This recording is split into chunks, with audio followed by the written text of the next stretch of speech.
Like many of you, I thought I'd seen a glimmer of hope in recent weeks and that we may have been crossing to some live Christmas carols singing and community events this week. But those glimmers have been extinguished. Many family gatherings have already been cancelled. Long-awaited escapes to the beach or the bush have been trashed. In recent days, the COVID virus has yet again dashed the hopes and plans of so many of us. It's been a pretty awful year for many of you, I know that. Long separations from loved ones, especially older family members in aged care, or for your kids stranded overseas working and studying. Many of you have lost loved ones. Others have lost jobs. Far too many have gone on and lost hope. This week, where possible, I'd like to try to light a candle in that darkness and offer some of you some hope, along with insights into the news. My dear friend Alan Jones, whom you're accustomed to seeing in this slot, often says we should try to use public platforms like this to provide a staircase, not a stumbling block for our people. I think that's a great motto for those of us who are offered a privileged platform to speak to our fellow Australians, and I'm trying to keep it in mind over the next fortnight. Yes, we'll tackle the big issues, but I know that everyone I speak to has had a pretty tough year.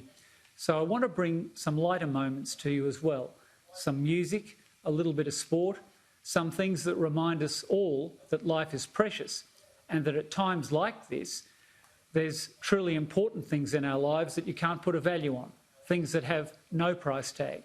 They are treasures like the love of our family and friends and even our beloved pets and even our gardens. Alan also often likes to remind us that an event happened on a particular day when he's talking at the end of the show. Well, I've got to cheat a little bit because he's a giant and I'm not, so I'll talk about yesterday.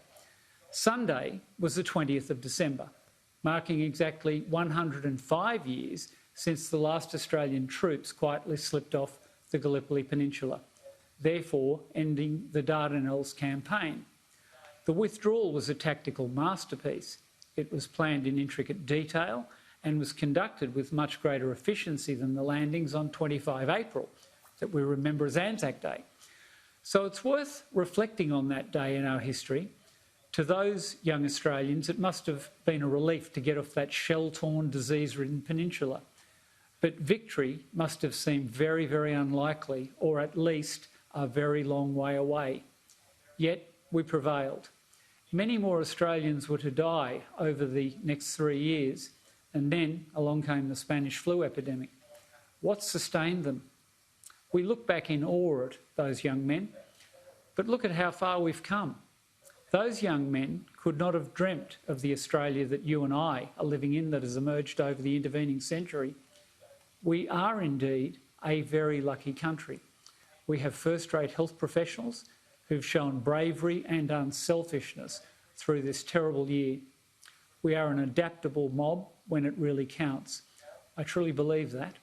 It's natural to feel a bit of despair and anxiety about what the future holds, especially as the calendar flips over to yet another year.